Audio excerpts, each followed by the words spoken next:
Time था 21 अगस्त 2025 का और जगह थी नोएडा का सिरसा गांव। और यहीं पर रहने वाला विपिन भाटी नाम का एक लड़का इस टाइम अपनी गाड़ी को धोने के लिए उसने बाहर निकाल रखा था। नलकी वगैरह वो बिछा रहा था ताकि नलकी से अपनी गाड़ी को वो अच्छे से धो पाए। और इसके साथ साथ यहाँ पर आस पड़ोस में जितने भी उसके जान पहचान के लोग रहा करते थे उनके साथ वो नॉर्मली बातें कर रहा था आम दिनों की तरह। इसी टाइम उसे एक धमाके की आवाज़ सुनाई देती है और इसके साथ साथ उसे ये बात पता चलती है कि इनके घर से कोई रो और चिल्ला रहा है, जिसे कि सुनकर इस टाइम वो बहुत ज़्यादा हैरान रह जाता है। इस टाइम इसके आसपास काफ़ी सारे और भी लोग खड़े हुए थे, तो उन्होंने विपिन से ही पूछना शुरू किया कि हाँ भाई, तुम्हारे घर पर ऐसा क्या हो गया कि इस टाइम वहां से रोने और चीखने की आवाज़ें आ रही है। लेकिन विपिन इस आवाज़ को काफ़ी अच्छे से पहचान सकता था क्योंकि ये आवाज़ किसी और की नहीं जबकि उसकी पत्नी की थी। और उनके पड़ोसियों के मुताबिक वो उस टाइम वहीं पर खड़ा हुआ था उनके पास ही, और जैसे ही उनके घर से इस तरीके से रोने की आवाज़ आने लगती है तो वो भागकर घर की तरफ जाने लगता है। वहां पर जैसे ही वो घर के अंदर घुसता है तो उसने देखा कि उसकी पत्नी निकी के अंदर आग लगी हुई है। वो अपनी पत्नी को ऐसी हालत में नहीं देख पाया। जैसे तैसे कर काफी सारे पड़ोसी भी इस टाइम घर के अंदर घुस चुके थे, तो उन लोगों ने उसकी आग के ऊपर काबू पाया। आसपास में जितने भी कमरों के अंदर कंबल वगैरह पड़े थे वो उसके ऊपर डाल दिए जाते हैं और उसे जल्द से जल्द हॉस्पिटल ले जाने की कोशिश की जाती है। विपिन ने ये चीज देखी कि इस टाइम उसकी पत्नी निकी की बहन कंचन भी यहीं पर मौजूद है, लेकिन वो अपने हाथ में मोबाइल लेकर इस टाइम उसकी वीडियो बना रही है। तो विपिन इस टाइम तो इन सारी ही चीजों के ऊपर कोई भी ध्यान नहीं देता है, वो सिर्फ और सिर्फ निकी के ऊपर फोकस करता है। और वो लोग सारे के सारे जो इनके आस पड़ोस वाले यहाँ पर आए थे, ये सभी लोग इकट्ठा होकर निकी को जल्द से जल्द हॉस्पिटल ले जाने की कोशिश करते हैं। निकी को जब वो लोग कपड़ों में लपेटकर नीचे लाने की कोशिश कर रहे थे तो ये बात कही जाती है कि विपिन सबसे पहले गाड़ी के पास जाता है। वो गाड़ी को मोड़कर गली के अंदर ले जाने की कोशिश करता है ताकि जल्द से जल्द इसकी पत्नी को गाड़ी में बैठाया जा सके और उसके बाद ये लोग इसे हॉस्पिटल पहुंचा पाएं। लड़का इतना बिल्कुल स्थिति खराब थी कि रोने से छोड़ो, उसे खड़ा होना भी मुमकिन नहीं हो रहा था। इस टाइम विपिन की मां और उसके पिता भी घर पर नहीं थे।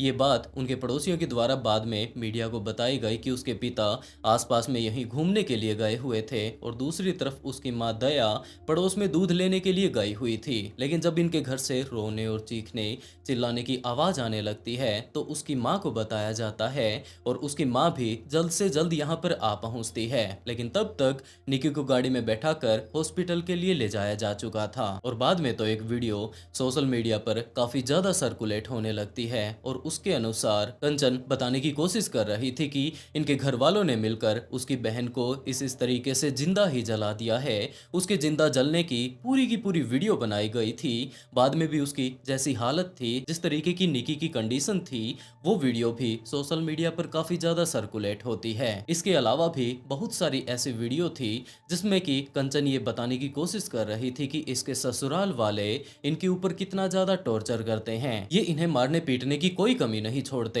हर टाइम ये इन्हें मारते हैं, टॉर्चर करते हैं। और दूसरी तरफ इनके ऊपर ये दबाव बनाया जाता है कि जब तुम्हारी शादी हुई थी तो जो भी दहेज हमें इस टाइम मिला था वो तो दहेज सिर्फ और सिर्फ एक लड़की का था, दूसरी लड़की का ये लोग अभी भी दहेज मांगा करते थे। इनकी शादी को करीबन 8 से 9 साल हो चुके हैं, लेकिन अभी भी इनकी ये डिमांड थी कि ये वापस इनके घर पर जाएं और वहां से 36 लाख रुपए लेकर आए। लेकिन विपिन और उसकी फैमिली के साथ साथ इनके पड़ोसियों के द्वारा भी मना कर दिया जाता है कि इस तरीके से कभी भी पैसों के लिए इन्हें टॉर्चर किया ही नहीं गया। और आखिरी टाइम में अब जो ये बात बोली जा रही है कि पैसों के लिए इसे आग लगा दी गई है, ये बात बिल्कुल झूठ है। इनके पड़ोसियों का ये कहना है कि आखिरी टाइम में जब इनके घर से रोने चीखने चिल्लाने की आवाजें आ रही थी उस टाइम विपिन नीचे था, इसकी माँ तो दूध लेने के लिए गई हुई थी और इनके घर के अंदर निक्की और उसकी बहन कंचन के अलावा कोई भी नहीं था। इसके अलावा एक वीडियो ये भी काफी ज्यादा वायरल हो रही है जहाँ पर निक्की का बेटा ये बात बोल रहा है कि उसके पिता ने पहले तो उसकी माँ को काफी ज्यादा बुरे तरीके से मारा और और उसके बाद उसके ऊपर कुछ ना कुछ लिक्विड डालकर उनके ऊपर आग लगा दी। लेकिन जैसे कि ये सारा का सारा केस हो जाने के बाद जब विपिन को गिरफ्तार कर लिया गया था, इसके पूरे परिवार को गिरफ्तार कर लिया गया था, तो इनके आस पड़ोस में लगे हुए सीसीटीवी कैमरे की वीडियो से ये बात पता चलती है कि जब ये सारा का सारा कांड हुआ था उस टाइम तो विपिन नीचे ही मौजूद था। और आखिरकार अगर ये दोनों बहनें ही अपनी छत पर मौजूद थी तो विपिन ने वहां पर जाकर उसे आग कैसे लगा दी। इस टाइम इस तरीके के काफी सारे कंफ्यूजन पुलिस के सामने आ रहे हैं, लेकिन पुलिस अभी भी इनके ऊपर इन्वेस्टिगेशन कर रही है। विपिन के पड़ोसियों का ये कहना है कि जब कंचन ने अपने सोशल मीडिया हैंडल्स पर वो वीडियो सर्कुलेट करनी शुरू की थी तब उन्होंने उस पूरी की पूरी वीडियो को देखा था। इसके अलावा जो वो पूरी वीडियो है इस टाइम तो वो एडिट करके डाली गई थी, लेकिन इसके अलावा जो पूरी ही वीडियो है वो भी उन्होंने देखी थी।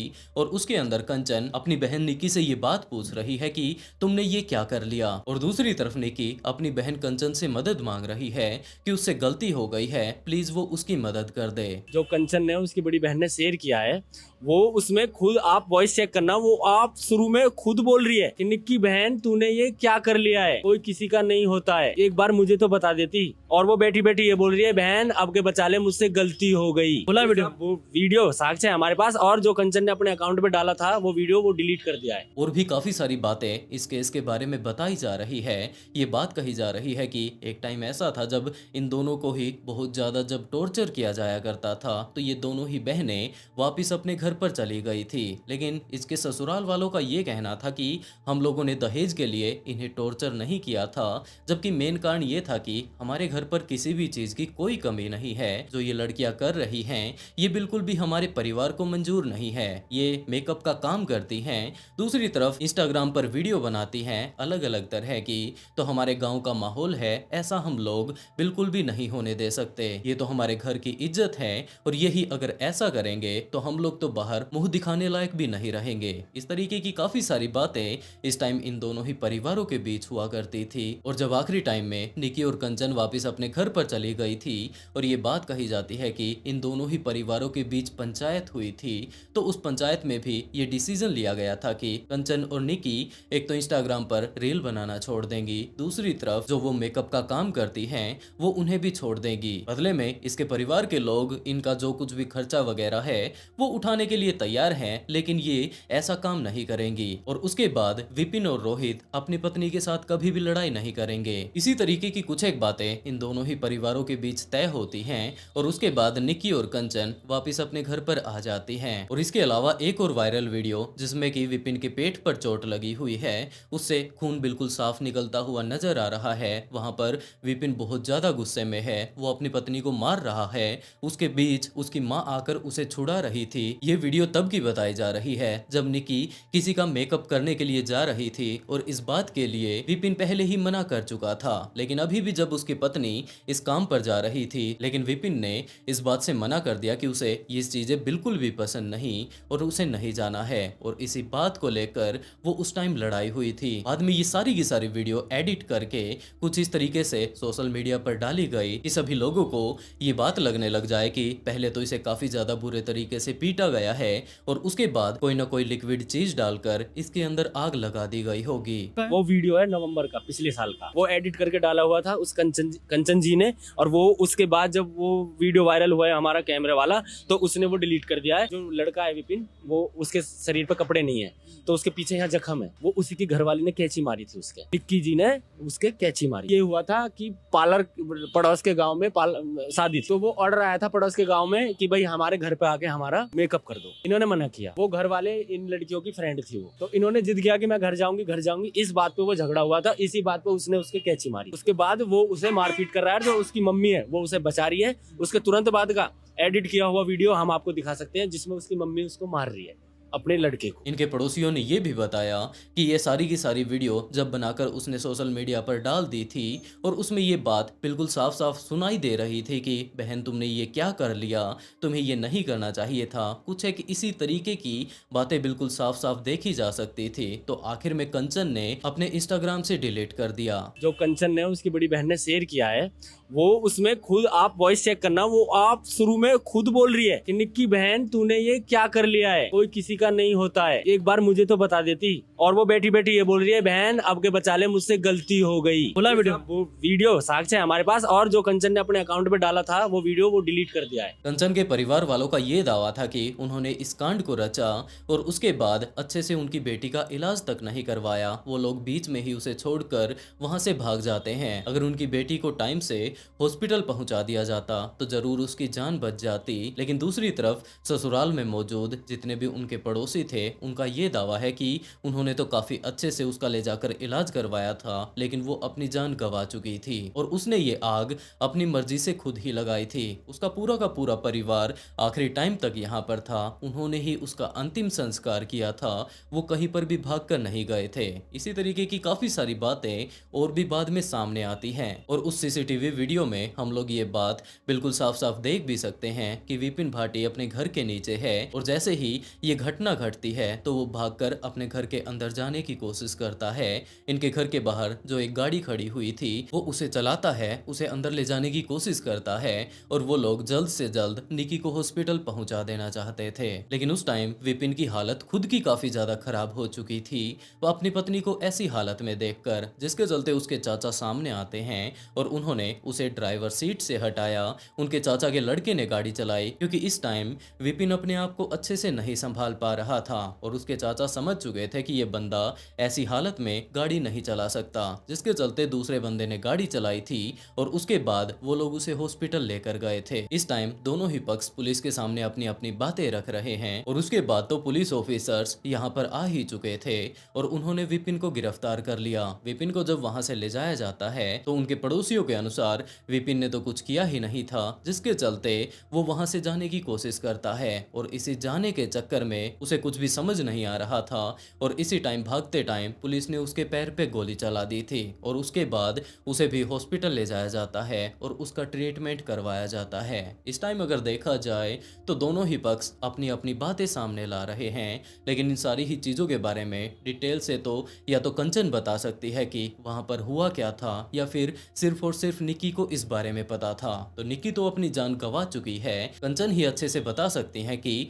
आखिरी टाइम में वहां पर क्या कुछ हुआ था। इनके पड़ोसियों ने तो साफ इनकार कर दिया कि ये सारे ही लोग घर के नीचे उस टाइम थे, हमारे सामने ये लोग थे। तो आखिरकार कंचन ने जो वो वीडियो बनाई थी उसमें वो ये बात क्यों बोल रही थी कि तुमने ऐसा क्यों कर लिया, और दूसरी तरफ निकी भी साफ साफ इस बारे में कह रही थी कि उससे गलती हो गई है। और चलो अगर गलती से भी अगर इन्होंने बोल दिया तो इस पूरी की पूरी वीडियो में इन दोनों ही बहनों के अलावा और कोई दिखाई क्यों नहीं दे रहा है। इस तरीके के काफी सारे सवाल इस टाइम विपिन के पड़ोसियों के हैं और दोनों ही परिवार अपनी अपनी बातें पुलिस के सामने रखने की कोशिश कर रहे हैं। और अभी तक आप लोगों ने इस केस से जुड़े हुए काफी सारी वीडियो देख ली होंगे, काफी सारे लोगों के इंटरव्यू देख लिए होंगे, तो आप लोग इस केस के बारे में क्या कहना चाहेंगे कि असल गलती आखिरकार किसकी है। एक तरफ विपिन के परिवार को ये चीजें बिल्कुल भी पसंद नहीं थी कि उनके घर की बहू, उनके घर की इज्जत कुछ इस तरीके से बाहर जाकर वीडियो बनाए, और दूसरी तरफ वो कोई भी ब्यूटी पार्लर वगैरह अपने घर पर खोलें। लेकिन कंचन और निकी के परिवार वालों का कुछ और ही कहना है।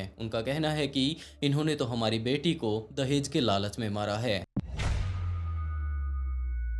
टाइम था 22 अगस्त 2025 का और जगह थी यूपी के प्रयागराज का हथीगाहा, जब एक महिला बहुत ज्यादा परेशान हो चुकी थी क्योंकि वो पिछले काफी देर से अपने पति के पास कॉल कर रही थी, लेकिन उसके पति का फोन लगातार बंद आ रहा था। वो इस चीज को लेकर बहुत ज्यादा परेशान हो चुकी थी कि उसका पति सुबह सुबह अपने घर से स्कॉर्पियो लेकर निकला था, तो ऐसी क्या नौबत आन पड़ी कि उनका मोबाइल भी बंद हो चुका है, वो कहीं पर अपने मोबाइल को चार्ज नहीं कर पाए और अब जब भी वो उनके पास कॉल करने की कोशिश कर रही है तो लगातार इस टाइम उनका फोन बंद आ रहा है। ये लगभग शाम से ही इनके पास कॉल कर रही है और अब तो लगभग रात के 10 बजे का टाइम हो चुका है, तो वो इस चीज को लेकर बहुत ज्यादा घबरा चुकी थी। और दूसरी तरफ उसे इस बारे में भी काफी अच्छे से पता था कि उसका पति रणधीर यादव बीजेपी जिला पंचायत सदस्य है, जिसके चलते उसे बाहर जाकर मीटिंग अटेंड करनी पड़ती है। काफी सारे और भी इन्हें काम संभालने होते हैं, तो घर से बाहर जाना इनके लिए कोई बड़ी बात नहीं थी। लेकिन जो आज सबसे अजीब घटना इसके साथ घटी थी वो ये थी कि इसका पति रणधीर यादव सुबह सुबह अपने घर से स्कॉर्पियो गाड़ी लेकर निकला था। उसके बाद शाम का टाइम हो चुका था और उस टाइम तक उन्हें वापस घर पर आ जाना चाहिए था, लेकिन रणधीर के बारे में तो कोई भी अंदाजा नहीं कि अचानक से वो कहां पर चले गए। और दूसरी तरफ उसकी पत्नी बबली ने जब उसके पास कॉल करना शुरू किया तो वो उसका फोन भी नहीं उठा रहे थे। पिछली योजना में तो रणधीर यादव खुद ही जिला पंचायत सदस्य थे, लेकिन इस बार इसकी पत्नी बनी हुई थी। लेकिन इनकी फिर भी जितनी भी रिस्पॉन्सिबिलिटी थी वो इसके पति ही संभाल रहे थे और उसे काफी अच्छे से पता था कि इस टाइम इसके पति के ऊपर कितनी बड़ी रिस्पॉन्सिबिलिटी है, तो वो इस बारे में तो काफी अच्छे से जानती थी। लेकिन परेशान इस बात को लेकर हो रही थी कि अब इसके पति वापस घर पर भी नहीं आए और दूसरी तरफ उनका मोबाइल भी नहीं लग रहा है। और इसी बात की परेशानी को लेकर वो अपने घर के बाकी सदस्यों के पास जाती है। वो उन्हें सारी की सारी चीजें डिटेल से बताती है और उसके बाद उसके घर वाले उसको थोड़ा साहस देते हुए ये बात कहते हैं कि तुम ज्यादा चिंता मत करो, हो सकता है वो बाहर कहीं ना कहीं रुक गया होगा, उसके मोबाइल की चार्जिंग खत्म हो गई होगी और जैसे ही उसका मोबाइल ऑन होगा वो उसके पास मैसेज कर देगा। लेकिन इस टाइम 23 तारीख का टाइम आ चुका था, अगला दिन हो चुका था, लेकिन वापस ना तो रणधीर की तरफ से फोन आया था और ना ही वो खुद वापस आया था। तो अब तो इसके परिवार के सदस्य भी इस बात को लेकर थोड़े परेशान होने लगते हैं कि आखिरकार उस बंदे के साथ हुआ तो हुआ क्या। तो वो लोग जिन जिन के पास रणधीर जा सकता था उन सभी के पास कॉल करना शुरू कर देते हैं और उनमें से सारे के सारे लोग मना कर देते हैं कि वो तो उनके पास आया ही नहीं। इसी तरीके से लगातार वो लोग उसके जान पहचान के लोगों से बातें करते जा रहे थे। आखिर में जब उसके बारे में कुछ भी पता नहीं चला तो वो लोग पुलिस स्टेशन जा पहुंचते हैं। पुलिस वालों को जाकर उन्होंने सारी की सारी चीजें डिटेल से बताई और जैसे ही पुलिस ऑफिसर्स को इस बारे में पता चलता है कि जिला पंचायत अधिकारी गायब है तो वो लोग भी बहुत जल्द इस केस को सीरियसली लेते हैं और इसके ऊपर कार्यवाही शुरू कर देते हैं। पुलिस ने इनके जितने भी जान पहचान के लोग थे वहां पर जाकर चेक कर लिया। इसके अलावा जितनी भी उसकी लास्ट लोकेशन थी, किस किस के साथ उनकी बातें हुई थी, काफी सारी बातें इस टाइम पुलिस ने अपनी इन्वेस्टिगेशन में शामिल की थी। जिस भी एंगल से पुलिस ऑफिसर इस केस को देख सकते थे वही सारे के सारे एंगल अब पुलिस ने अपनाने शुरू कर दिए। पुलिस का दावा ये था कि इस टाइम ये काफी अच्छे पद पर थे, काफी अच्छे पैसे इनके पास है, तो हो सकता है किसी ने किडनैप उन्हें कर लिया हो पैसों के चलते, तो बहुत जल्द किडनैपर का फोन आ जाएगा। लेकिन लगातार टाइम बीतता जा रहा था, 24 तारीख आ चुकी थी, 25 तारीख आ चुकी थी, लेकिन किसी भी किडनैपर ने इस टाइम उनके घर पर कॉल नहीं किया। लेकिन चित्रकूट पुलिस का नवाबगंज पुलिस के पास कॉल जरूर आता है कि कुछ इस तरीके से एक जो आप केस बता रहे थे कि कुछ इस तरीके से एक बंदा अपनी स्कॉर्पियो गाड़ी लेकर गया था, उसके बाद वो गायब हो चुका था। तो हम लोगों को चित्रकूट के जंगलों में एक स्कॉर्पियो गाड़ी मिली है, वही वो नंबर है जैसा कि आप लोगों ने हमें बताया था। लेकिन यहाँ पर सिर्फ और सिर्फ गाड़ी है, इसके अलावा कुछ भी नहीं है। वो बंदा इस गाड़ी के आसपास भी हमें नहीं मिला। हम लोगों को जितना भी एरिया हम लोग यहाँ पर छान मार सकते थे उस सारी ही जगहों को जाकर इस टाइम हम लोगों ने ढूंढ लिया था। तो नवाबगंज पुलिस उसी जगह पर जा पहुंचती है। उस गाड़ी की जब पुलिस ने शिनाख्त की तो ये बात पता चलती है कि ये गाड़ी किसी और की नहीं जबकि रणधीर यादव की ही है।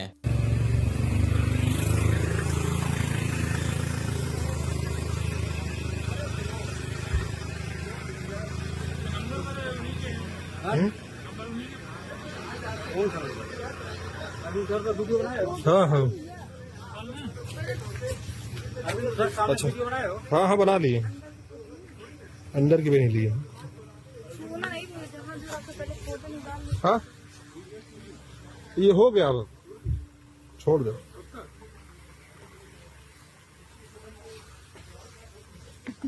गाड़ी ट्रेस हो गई है ना। अब उसकी गाड़ी मिल चुकी थी, लेकिन रणधीर यादव इस टाइम भी गायब था। तो पुलिस को कोई अंदाजा नहीं कि अगर वो बंदा गया तो गया कहां पर। लेकिन दूसरी तरफ जब इस बारे में उन्होंने वापस आकर रणधीर यादव के परिवार वालों से ही पूछताछ करनी शुरू की कि क्या इसकी किसी के साथ दुश्मनी चल रही थी, किसी के साथ कोई पुरानी रंजिश हो, कि इसी टाइम बबली यादव ने उदय सिंह यादव नाम के एक व्यक्ति का नाम लिया। ये बात बताई कि इसके साथ पहले इनकी काफी अच्छे से बनती थी, लेकिन आजकल दरअसल इनके साथ इनका काफी ज्यादा बैर चल रहा है, तो हो सकता है उन्हीं लोगों ने कुछ कर दिया हो। एक बार आप लोग उन्हें अपनी हिरासत में ले लीजिए, उससे अपने तरीके से पूछताछ कर लीजिए। अगर वो इस कांड के पीछे होते हैं तो इस बारे में हमें पता चल जाएगा और पुलिस ऑफिसर्स उदय सिंह यादव के घर पर जा पहुंचती है। उसको जहां पर भी वो लोग ढूंढ सकते थे उन सारी ही जगहों पर ढूंढ लेते हैं, लेकिन उदय सिंह यादव के बारे में पुलिस ऑफिसर्स ज्यादा पता नहीं लगा पाते हैं। बस इतना ही पता चलता है कि वो बंदा यहाँ का है, लेकिन इस टाइम वो कहाँ पर है इस बारे में किसी को कुछ भी नहीं पता था। लेकिन राम सिंह यादव नाम का एक व्यक्ति पुलिस के द्वारा गिरफ्तार कर लिया जाता है और ये बात पता चलती है कि इन लोगों ने कुछ ना कुछ आखिरी टाइम में गड़बड़ की थी और उसमें राम सिंह यादव शामिल था। तो पुलिस के द्वारा राम सिंह यादव को गिरफ्तार कर लिया जाता है और उसके बाद थोड़ा जोर जबरदस्ती करके, थोड़ी मशक्कत पुलिस के द्वारा जब राम सिंह के साथ की जाती है तो काफी सारी बातें पुलिस के सामने आती है और एक काफी ज्यादा खौफनाक कहानी का खुलासा राम सिंह कर देता है। ये बात पता चलती है कि इस टाइम जो रणधीर यादव गायब हुआ है उसके पीछे किसी और का नहीं जबकि उसी का हाथ है। और इस बारे में भी पता चलता है कि इस कांड को राम सिंह यादव या फिर उदय सिंह यादव के द्वारा अकेले ही अंजाम नहीं दिया गया, जबकि इनके अलावा काफी सारे लोग और भी शामिल थे। राम सिंह यादव ने सारी की सारी कहानी पुलिस को डिटेल से बताई और ये बात कही कि एक टाइम ऐसा हुआ करता था जब उदय सिंह यादव और रणधीर यादव इन दोनों के बीच काफी अच्छी दोस्ती थी। ये लोग काफी ज्यादा पक्के दोस्त थे।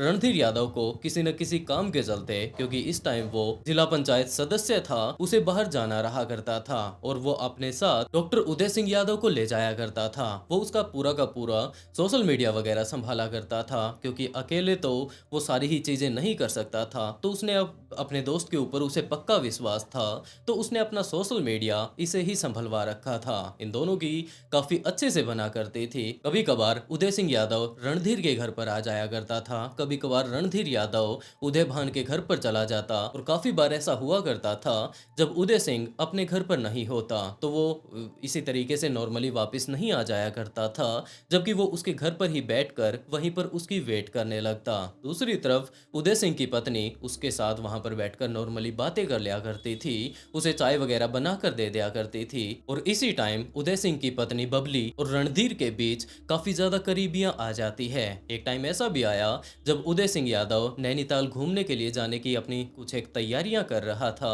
कि इसी टाइम रणधीर का उसके पास कॉल आता है कि हाँ भाई, क्या कुछ तेरी प्लानिंग है, आज शाम को क्या कर रहा है। लेकिन उदय सिंह यादव ये बात बताता है कि भाई मैं तो पूरे की पूरी फैमिली के साथ नैनीताल घूमने के लिए जा रहा हूँ, अगर तू भी मेरे साथ चलना चाहे तो तू चल सकता है। लेकिन दूसरी तरफ उदय सिंह यादव को तो इस बारे में कोई अंदाजा ही नहीं था कि उसकी पत्नी अंजलि ने पहले ही रणधीर को इन सारी ही चीजों के बारे में बता दिया है कि हम लोग नैनीताल जाने की तैयारी कर रहे हैं। और इस बात का पता चलने के बाद रणधीर उदय सिंह के पास कॉल करता है कि भाई शाम का क्या प्लान है। और उसके बाद उदय सिंह ने नैनीताल वाली वो सारी की सारी जो उसकी प्लानिंग बनी हुई थी उसके बारे में रणधीर को बताया। रणधीर तो पहले से ही तैयार था, क्योंकि जिसके साथ उसकी सेटिंग चल रही थी उसने पहले ही उसे बता दिया था, जिसके चलते ये सारे के सारे लोग नैनीताल घूमने के लिए चले जाते हैं। वहां पर उदय सिंह की पत्नी अंजलि अपने पति से कुछ न कुछ चीजें डिमांड करती रहा करती थी कि उसे ये चाहिए, उसे वो चाहिए। और वहां पर वो लोग एक ही कमरे में इस टाइम ठहरे हुए थे।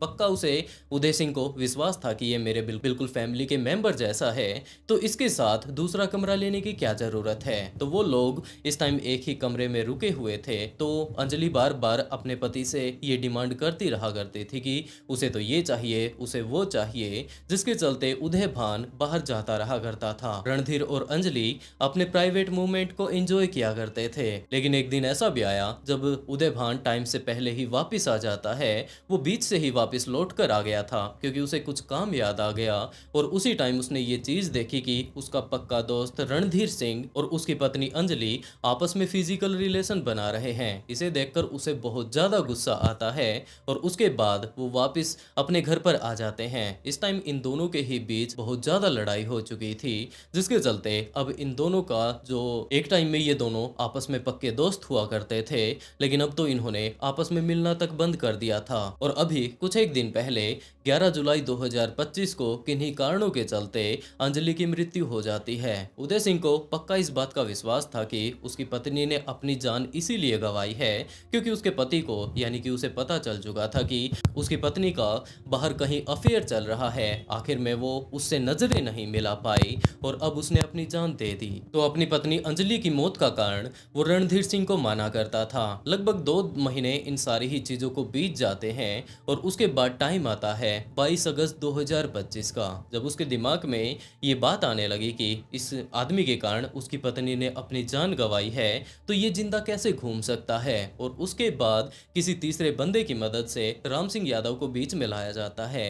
उसे सारी की सारी बातें बताई जाती है। रणधीर सिंह के पास कॉल किया जाता है और आपस में मनमुटाव दूर करने के लिए ये लोग एक ढाबे पर जाकर बैठ जाते हैं। वहां पर जाकर इन्होंने शराब वगैरह पीनी शुरू कर दी। दूसरी तरफ रणधीर ने उदय सिंह से माफी मांग ली कि भाई जो कुछ भी तेरे साथ हुआ था मैं उसके लिए माफी चाहता हूँ, मैं ऐसा कुछ भी नहीं करना चाहता था, लेकिन पता नहीं ऐसे क्या टाइम आ गया कि हम लोग एक दूसरे के बहुत ज्यादा नजदीक आ गए थे। और उदय सिंह इस बात के लिए मान जाता है कि भाई जो कुछ भी होना था वो हो चुका है, अब बीती बातों को हम लोग अगर बार बार उसी के ऊपर डिस्कशन करते रहेंगे तो सिर्फ और सिर्फ दुख के अलावा कुछ भी नहीं मिलेगा। और दूसरी तरफ अंजलि तो अपनी जान गंवा ही चुकी है। वो लोग इसी तरीके की नॉर्मली बातें करते करते पूरी की पूरी रात वहां पर बैठकर शराब पीते रहते हैं। और जैसे ही उदय सिंह ने ये चीज देखी कि रणधीर ने बहुत ज्यादा शराब पी ली है तो उसने अपने बाकी साथियों के साथ मिलकर, क्योंकि राम सिंह कोई और नहीं जबकि उदय सिंह का ही भतीजा था, इसके अलावा उदय सिंह का भाई विजय कुमार, उनका एक साथी बबलू और एक साथी वर्कर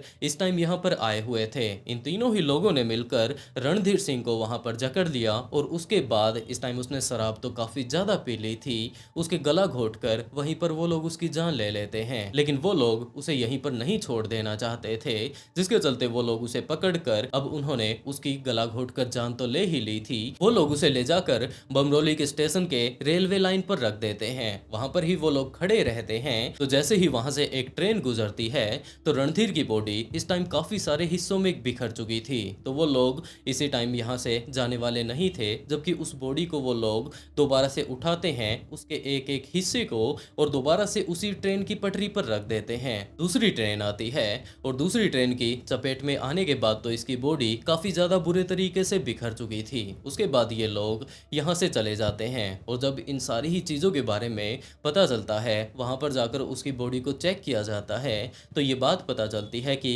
वहां पर मौजूद पुलिस ऑफिसर्स को जैसे ही ये बात पता चलती है कि रात को कोई बंदा यहाँ पर ट्रेन के नीचे आकर अपनी जान गंवा चुका है तो उसकी बॉडी को ले जाकर वो लोग वहां पर रख देते हैं। लगभग 2-3 दिनों तक वो लोग उसके परिवार वालों की वेट करते हैं कि हो सकता है मिसिंग कंप्लेंट दर्ज करवा के कोई ना कोई यहाँ पर उन्हें ढूंढने के लिए आ जाए। लेकिन 72 घंटे पूरे होने के बाद जब उस बॉडी को संभालने वाला कोई भी नहीं आया तो पुलिस ऑफिसर्स के द्वारा ही उसे लावारिस समझकर उसका अंतिम संस्कार कर दिया जाता है। लेकिन इस टाइम वो सारे के सारे आरोपी जिन्होंने कि रणधीर सिंह को इतना ज्यादा बुरे तरीके से मार डाला था, उदय सिंह को छोड़कर पुलिस के द्वारा हिरासत में ले लिए गए थे, जिन्होंने कि इतना ज्यादा बुरे तरीके से रणधीर सिंह की जान ली थी। और दूसरी तरफ उदय सिंह की खोज शुरू कर दी जाती है और ये सारे ही लोग जैसे ही पुलिस की गिरफ्त में आते हैं तो इनके ऊपर केस शुरू कर दिया जाता है और अभी भी इन लोगों के ऊपर केस चल रहा है। वैसे दोस्तों, आप लोगों ने ये पूरी की पूरी कहानी सुन ली है तो आप लोग इस केस के बारे में क्या कहना चाहेंगे कि आखिरकार यहाँ पर असल गलती किसकी है और उदय सिंह ने जो कुछ भी किया है वो कहाँ तक सही है। टाइम था 17 अगस्त 2025 का और जगह थी राजस्थान के अलवर का खैरथला तिंजारा, जब एक महिला अपने बेटे को आवाज लगाते लगाते छत पर चली जाती है। वो छत पर पहुंच तो गई थी लेकिन वहां पर पहुंचने के बाद उसने ये चीज देखी कि इनकी छत पर जो एक कमरा बनाया गया है यहाँ पर कुछ एक किराएदार रहा करते थे। सूरज यहाँ पर अपने परिवार के साथ रहा करता था, लेकिन इस टाइम ना तो सूरज यहाँ पर दिखाई दे रहा है, उसकी पत्नी सुनीता भी यहाँ पर नहीं घूम रही है और तो और इसके जो 3 बच्चे थे वो तो हमेशा ही यहाँ पर घूमते रहा करते थे। कुछ कुछ ना कुछ खेलते रहा करते थे, आज तो वो भी दिखाई नहीं दे रहे हैं। और आखिरकार इसका बेटा जितेंद्र कहां पर चला गया है, इन्हीं सारी चीजों के बारे में इस टाइम मिथिलेश सोच रही थी। और जब वो छत पर घूम रही थी तो इसी टाइम उसे थोड़ी सी बदबू भी आने लगती है। मिथिलेश इस बात को लेकर थोड़ी परेशान होने लगती है कि हमारे जो किराएदार हैं वो यहाँ से गायब हो चुके हैं, उसका बेटा भी यहाँ पर आसपास में नजर नहीं आ रहा है, तो क्या यहाँ पर सारी ही चीजें बिल्कुल ठीक ठाक हैं। और इन्हीं सारी चीजों को लेकर अब वो परेशान होने लगी। आसपास में घूमकर उसने ढूंढना शुरू किया कि आखिरकार ये बदबू कहाँ से आ रही है और कौन सी चीज ऐसी है जो कि इतने ज्यादा बुरे तरीके से सड़ रही है। उसे तो कुछ नहीं मिलता है। वो नीचे आकर अपने बेटे को दोबारा से आवाज लगाने लगती है। दूसरी तरफ उसने अपने पति को भी आवाज लगानी शुरू की। यहाँ पर आस पड़ोस में जितने भी लोग थे उन्हें लेकर वो छत पर जाने लगती है और वहां पर जाकर उसने उन सारे पड़ोसियों को ये बात कही कि यहाँ से काफी गंदी बदबू आ रही है, तो तुम लोग जरा अच्छे से देखो कि ये बदबू आ कहाँ से रही है। और उसके बाद उसके कुछ एक पड़ोसी यहाँ पर साइड में रखे हुए एक नीले ड्राम के पास जाते हैं और जब उसके ऊपर लगे हुए ढक्कन को वो लोग खोलते हैं तो उसके अंदर से जो बदबू आ रही थी वो और ज्यादा बढ़ जाती है। सारे के सारे पड़ोसी उस ड्राम से दूर हो जाते हैं और उसके बाद उन्होंने मिथिलेश से ये बात कह दी कि हमें यहाँ पर कुछ ना कुछ गड़बड़ लग रही है,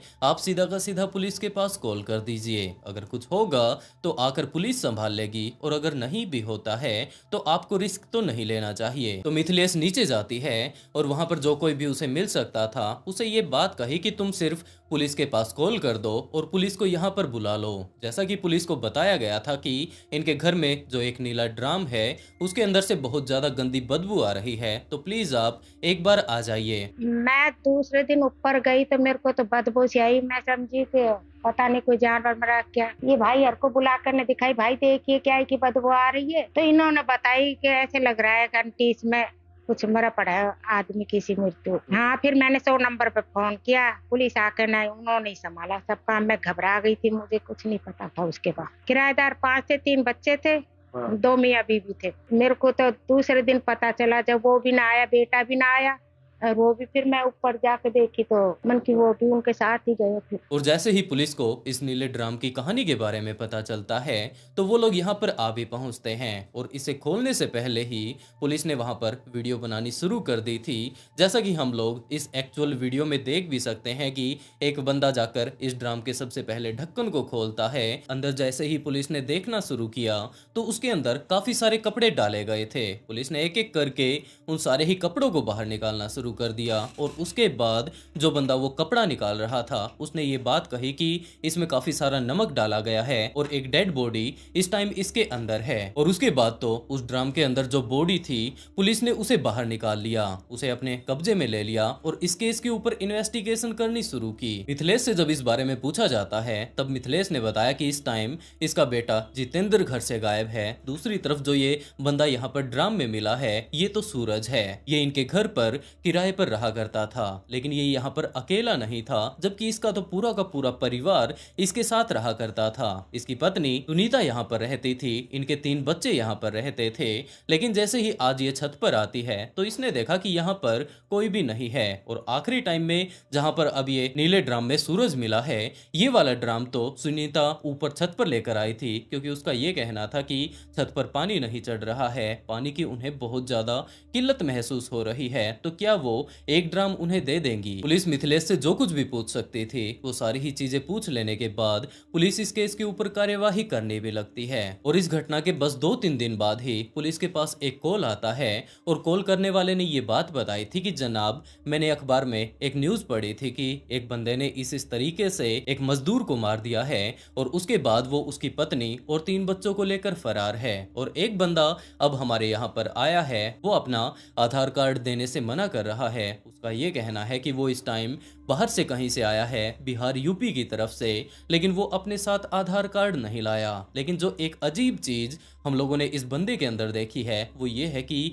ये है इसकी पत्नी है और इसके साथ साथ इसके 3 बच्चे भी हैं। वो हमें बिल्कुल उसी केस की तरह लग रहे हैं जैसा कि आपने उस न्यूज में बताया था। तो बस एक बार आप लोग कंफर्म करने के लिए यहाँ पर आ जाइए। लेकिन जैसे ही पुलिस ऑफिसर्स उस भट्टे पर पहुंचते हैं जहां पर कि एक आदमी अपनी पत्नी के साथ और अपने 3 बच्चों के साथ जॉब मांगने के लिए गया था, तो वहां पर पुलिस के पहुंचते ही ये सारे के सारे लोग वहां से भागने लगते हैं। लेकिन पुलिस इस टाइम पूरे के पूरे जुगाड़ के साथ वहां पर पहुंची थी और वहां पर उन्हें गिरफ्तार कर लिया जाता है। और ये दोनों ही बंदे कोई और नहीं, जितेंद्र और सुनीता ही थे। पुलिस ने इन दोनों को ही गिरफ्तार कर लिया। पुलिस इन्हें पकड़कर अपने साथ पुलिस स्टेशन लेकर जाती है और उसके बाद उनसे पूछताछ करनी शुरू की। तो पूरी की पूरी कहानी पुलिस के सामने अब खुलकर आ चुकी थी। जितेंद्र ने सारी ही चीजें एक एक करके डिटेल से पुलिस को बतानी शुरू की और ये बात उसने बताई कि सूरज अपनी पत्नी के साथ यूपी के सहारनपुर से यहाँ पर कुछ एक काम की तलाश में आया था। मुझे भी अपने भट्ठे पर मजदूरों की जरूरत थी। इसके पिता राजेश का खुद का भट्ठा था, ये वहां पर कैश काउंटर को संभाला करता था, सारा का सारा मैनेजमेंट संभाला करता था। तो सूरज इसके पास जॉब के लिए आ पहुंचता है। जितेंद्र ने उन्हें जॉब दे दी। उसके बाद पूरा का पूरा दिन ये सूरज के साथ और उसकी पत्नी सुनीता के साथ भट्ठे पर ही रहा करता था। लेकिन इसी टाइम जितेंद्र के बीच और सुनीता के बीच करीबियां आ जाती है। वो उसे पसंद करने लगता है। एक टाइम ऐसा था जब जितेंद्र की भी शादी हो गई थी, लेकिन किन्हीं कारणों के चलते 2014 में उसकी पत्नी की डेथ हो जाती है। उसके बाद वो बिल्कुल अकेला था। लेकिन जब से सुनीता उसके पास आई थी, वो बार बार में सुनीता के नजदीक जाया करता था। सूरज को इस बारे में कोई अंदाजा नहीं था कि ये नॉर्मली इसके पास मिलने के लिए आता है या फिर किसी खास कारण के चलते ये बार बार में चक्कर यहाँ पर काटता रहता है। सूरज इस चीज के ऊपर बिल्कुल भी ध्यान नहीं देता है और धीरे धीरे कर जैसे जैसे टाइम बीतता है तो जितेंद्र सूरज के लिए शराब भी लाने लगा था। वो उसके साथ बैठकर रात को शराब पिया करता था और जब सूरज पूरे तरीके से नशे में टुल हो जाता, उसे होशो हवास ना रहता, उसके बाद वो उसकी पत्नी के साथ अपना टाइम बिताया करता था। दूसरी तरफ सुनीता को रील बनाने का बहुत ज्यादा शौक था। वो सोशल मीडिया पर बहुत ज्यादा एक्टिव रहा करती थी और जब से जितेंद्र ने इसका ख्याल रखना शुरू किया, ये भी उसके ऊपर पूरे तरीके से लट्टू हो चुकी थी और ये दोनों ही सूरज को तो अब बीच रास्ते का कांटा समझने लगे थे। ये दोनों आपस में यूं ही मिलते रहते हैं और उसके बाद जुलाई का टाइम आ जाता है। सूरज को तो इस बारे में कोई भी अंदाजा नहीं था कि जितेंद्र के बीच और उसकी पत्नी सुनीता के बीच क्या कुछ चल रहा है। वो नॉर्मली जाकर जितेंद्र से ये बात कह देता है कि भाई अब तो भट्टे बंद हो जाएंगे, बारिश का मौसम आ चुका है तो ये वापस अपने गांव जाने वाला है। लेकिन जैसे ही जितेंद्र को इस सारी चीजों के बारे में पता चलता है तो उसे ये बात भी लगने लगती है कि सुनीता तो अब उससे दूर हो जाएगी और उसे कोई ना कोई ऐसा जुगाड़ करना होगा जिससे कि सुनीता हमेशा हमेशा के लिए इसके पास ही रह जाए। तो उसने सूरज को जाकर ये बात कही कि भाई अब तू वापस जाएगा अपने घर पर, वहां पर भी तुझे काम धंधा तो ढूंढना ही पड़ेगा, तो तू ऐसा कर यहीं पर तू रुक जा, मैं यहीं पर तेरे लिए कोई ना कोई काम धंधे का जुगाड़ करवा दूंगा। सूरज तैयार हो जाता है कि भाई मुझे तो यहाँ पर भी काम करना, वहां पर भी काम करना और हो सकता है ये बारिश रुकने के बाद जैसे ही मौसम बदलेगा तो मुझे दोबारा यहाँ पर आना पड़े, उससे काफी ज्यादा अच्छा है कि बचे हुए टाइम में भी मैं यहीं पर कुछ न कुछ काम करता रहूं। और उसके बाद जितेंद्र उसे अपने घर पर लेकर जाता है। अपने पिता राजेश को इस बारे में बताता है कि ये हमारे वर्कर हैं और अभी हमारा भट्टा चल तो नहीं रहा है तो इसे काम की जरूरत है और इसे मैं कहीं और तो काम दिलवा दूंगा।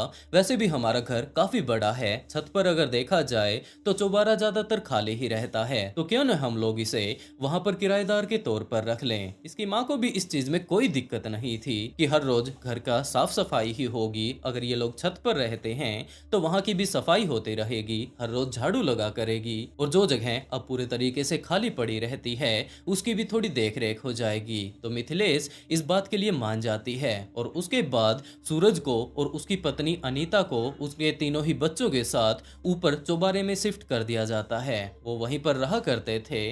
पूरा ही दिन सूरज जाकर कहीं पर कुछ ना कुछ काम करता रहता और उसके बाद रात को वो वापस आ जाया करता था। और जितेंद्र के लिए भी इस टाइम बहुत ज्यादा सुविधा हो चुकी थी, उसे हर टाइम भट्टे पर रहना पड़ता था, लेकिन अब तो घर की घर पर ही वो सुनीता से हर रोज ही मिल पाया करता था। लेकिन एक टाइम ऐसा भी आया जब सूरज को इन सारी ही चीजों के बारे में पता चल जाता है, लेकिन वो उसी के घर पर रहा करता था। जितेंद्र को वो डायरेक्टली कुछ भी नहीं कह सकता था, जिसके चलते आखिर में अब वो अपनी पत्नी सुनीता को ही धमकाने लगता है, उसे मारने पीटने लगता है और उनके तीनों ही बच्चे इस बात से बहुत ज्यादा घबराया करते थे कि पता नहीं इसके पिता हर टाइम इतना ज्यादा गुस्से में क्यों रहते हैं और एक भी मौका वो उनकी माँ को पीटने का नहीं छोड़ते हैं। सुनीता ने जितेंद्र को ये सारी ही चीजें बिल्कुल साफ साफ बता दी थी कि ये बंदा अब हर रोज ही इसे पीटता है शराब वगैरह पी लेने के बाद, तो ये ज्यादा दिनों तक इन सारी ही चीजों को सहन नहीं कर पाएगी। और उसके बाद इन दोनों ने ही मिलकर ये प्लान बनाना शुरू किया कि पहले तो इसे कुछ भी नहीं पता था,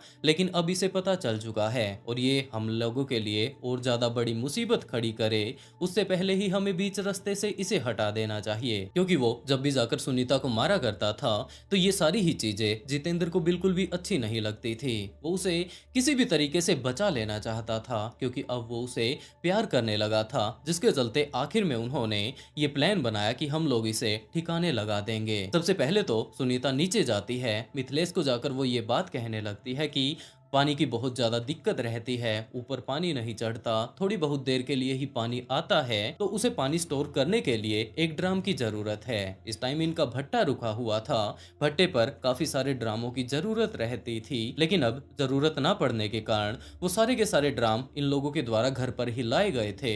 तो मिथिलेश भी यही सोचती है कि कोई बात नहीं, ये यहाँ पर खाली भी तो पड़े हैं। तो उसने एक ड्राम उठाकर सुनीता को दे दिया। सुनीता ले जाकर ड्राम को छत पर पानी का भर देती है और उसके बाद ये लोग आगे की प्लानिंग बनाने लगते हैं कि हम लोग किस तरीके से इसे ठिकाने लगा सकते हैं। और जैसे ही 15 अगस्त का टाइम आता है तो जितेंद्र छत पर जा पहुंचता है शराब वगैरह लेकर और वो लोग खुशी बनाने लगते हैं कि आज के दिन तो हमारा देश आजाद हुआ था, तो आज हम लोग जमकर शराब पीने वाले हैं। तब तक सुनीता भी वहां पर आ चुकी थी। उसने ये बात कही कि आज तो बहुत ज्यादा खुशी का दिन है, तो आज वो भी शराब पिएगी। तो सूरज को इस चीज में ज्यादा दिक्कत नहीं हो रही थी। उसने कहा कि कोई बात नहीं, अगर वो भी शराब पीना चाहे तो वो पी सकती है। और ये तीनों ही लोग बैठकर इस टाइम शराब पीने लगते हैं। थोड़ी सी शराब सुनीता ने इस टाइम पी थी क्योंकि इन लोगों ने पहले से ही प्लानिंग बना रखी थी कि आज ये लोग सूरज की जान लेने वाले हैं। और बिना शराब पिए सुनीता ने मना कर दिया था कि वो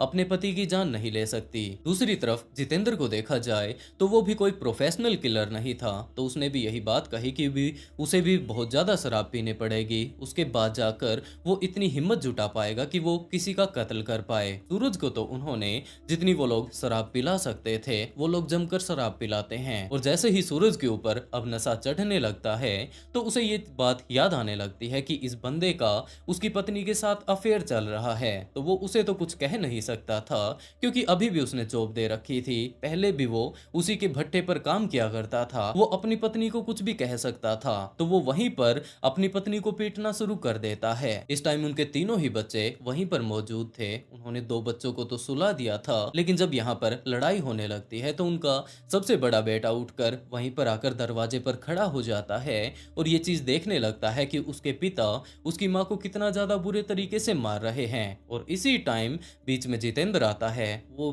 बीच में छुड़वाने की कोशिश करने लगता है और जैसे ही वो उसे छुड़वा कर पीछे की तरफ धकेलता है तो इस टाइम सूरज ने बहुत ज्यादा शराब पी रखी थी, वो अपने ऊपर बैलेंस नहीं बना पाता और वो नीचे गिर जाता है। इस टाइम वो लगभग बेहोशी की हालत में जा चुका था ज्यादा शराब पीने के कारण। तो वो दोनों के दोनों उसे उठाकर घर के अंदर लेकर जाते हैं और वहां पर वो लोग उसका गला घोटने की कोशिश करते हैं, लेकिन वो डायरेक्टली उसे नहीं मार सकते थे क्योंकि वो कोई प्रोफेशनल किलर नहीं थे। तो तरह तरह से वो इस टाइम उसके ऊपर मशक्कत कर रहे थे। और अभी भी जो सूरज का सबसे बड़ा लड़का था वो दरवाजे पर खड़ा होकर इन सारी ही चीजों को देख रहा था। वो बीच बीच में अपनी माँ से पूछ रहा था कि ये दोनों के दोनों मिलकर उसके पिता के साथ क्या कर रहे हैं। तो उसकी माँ ने ये बात अपने बेटे से कही कि बेटा, तुम्हारे पिता मुझे बहुत ज्यादा मारते हैं, दूसरी तरफ ये तुम्हारे ऊपर भी काफी बार हाथ उठाते हैं, किसी न किसी दिन ये हमारी जान ही ले लेंगे, तो हम लोग ऐसा तो होने नहीं दे सकते, तो हम लोग इसी की जान ले रहे हैं। और उसी टाइम जितेंद्र ने अपना मोबाइल निकाला और बच्चे के हाथ में दे दिया। ये बात कही कि बेटा, तुम आराम से जाकर कोई गेम वगैरह खेल लो, वीडियो देख लो, जो कुछ भी तुम करना चाहते हो वो तुम कर सकते हो। और उसके बाद वो छोटा बच्चा, उसको ज्यादा समझ नहीं थी, उसके बाद वो जाकर साइड में गेम खेलने लग जाता है। लेकिन ये दोनों के दोनों लोग इस टाइम पक्का ठान चुके थे कि ये लोग सूरज को अपने बीच रास्ते से हटाने वाले हैं। तो उन्होंने वहीं पर साइड में रखे हुए तकिए से इसके मुंह पर लगाकर इसका दम घोटना शुरू कर दिया। एक देर तक तो सूरज अपने आप को बचाने के लिए वहाँ पर तिल मिलाता है, लेकिन आखिर में इस टाइम इसने बहुत ज़्यादा शराब पी रखी थी, शराब के नशे में वो था, तो आखिर में वो अपनी जान गंवा देता है। लेकिन इस टाइम तक सिर्फ और सिर्फ सूरज ने अपनी जान गंवाई थी, इसकी बॉडी यहाँ पर यूं की यूं बरकरार थी। तो आखिर में इन्होंने सबसे पहले बाहर जाकर जो वो पानी का ड्राम भर रखा था उसे खाली कर दिया, और उसके बाद उसकी बॉडी उस ड्राम के अंदर डालकर उसके ऊपर काफी सारा नमक डाल दिया, क्योंकि इन्होंने कहीं से सुना था कि अगर किसी बॉडी के ऊपर नमक डाल दिया जाए तो वो बहुत जल्द डिकम्पोज हो जाती है। उसके बाद इन्होंने जितने भी यहाँ पर आसपास में कपड़े पड़े हुए थे उन्हें इसके अंदर डालना शुरू कर दिया, और उसके बाद उस ड्राम का ढक्कन अच्छे से बंद करके दोनों के दोनों आपस में जैसे भी मिलना चाहते थे उसी तरीके से मिलकर सुनीता जाकर अपने घर के अंदर सो जाती है, और दूसरी तरफ जितेंद्र नीचे आकर अपने घर में सो जाता है। अगली सुबह जैसे ही सूरज का बेटा सुबह उठता है तो ये बात वो अपनी माँ से पूछने लगता है कि इस टाइम पिताजी कहाँ पर है, और सुनीता ने साफ साफ इस बारे में अपने बेटे को बताया कि तुम्हारे पिता अपनी जान गंवा चुके हैं और वो इस टाइम ड्राम में है। 16 तारीख का टाइम आ चुका था, पूरे के पूरे दिन इन्होंने भागने की तैयारी की, और शाम होते होते ये लोग वहां से भाग भी जाते हैं। इनकी ये प्लानिंग थी कि अब ये दोनों ही शादी कर लेंगे, और उसके बाद जितेंद्र सुनीता से प्यार तो करता ही है, ये इसके साथ साथ इसके तीनों ही बच्चों को भी पालने के लिए तैयार है। और उसके बाद ये पांचों ही वहां से भाग जाते हैं। दूसरी जगह जाकर ये लोग काम धंधे की तलाश करने लगते हैं, क्योंकि जिंदगी बिताने के लिए पैसे की तो जरूरत पड़ने ही वाली थी। इसी तरीके से लगभग अगले एक दिन तक ये यूं ही एक जगह से दूसरी जगह काम धंधे की तलाश करते रहते हैं, और 17 तारीख को तो पुलिस को ये बॉडी मिल ही चुकी थी जब मिथिलेश अपने बेटे को ढूंढते ढूंढते छत पर गई थी। तो पुलिस ने इन सारी ही चीजों के बारे में अखबार में छपवा दिया। इस घटना के 3-4 दिन बाद जितेंद्र एक भट्ठे पर काम मांगने के लिए जाता है, तो उस बंदे ने वो अखबार पढ़ रखा था कि कुछ इस तरीके से एक बंदे ने एक महिला के पति को मार दिया, और उसके बाद वो उसकी पत्नी और 3 बच्चों को लेकर भागा हुआ है। तो उसने सबसे पहले तो उनके आधार कार्ड वगैरह मांगा, तो इन लोगों ने वहां पर कुछ ना कुछ बहाने लगाने शुरू कर दिए कि हमारे पास आधार कार्ड नहीं है, बहुत जल्द हम आपके पास जमा करवा देंगे। तो उस भट्ठे के मालिक ने बस कंफर्म कर लेने के लिए पुलिस के पास कॉल कर दिया, और उसके बाद पुलिस ऑफिसर्स ने आकर इन्हें यहाँ पर गिरफ्तार कर लिया, और अब तो वो दोनों के दोनों पुलिस की गिरफ्त में ही हैं। लेकिन इन सारी ही चीजों के बीच आखिरकार उन 3 बच्चों की क्या गलती थी? सबसे पहले तो उसकी माँ ने ही उसके पिता का उनके सिर से साया उठा लिया, और दूसरी तरफ अगर अब उसकी माँ के हालात देखे जाएं तो उसने क्राइम किया है, पुलिस वाले उसे बाहर तो छोड़ेंगे नहीं, तो उसे भी अब जेल तो जाना ही पड़ेगा। तो पुलिस ने उन तीनों ही बच्चों को उनके दादा दादी के हवाले कर दिया।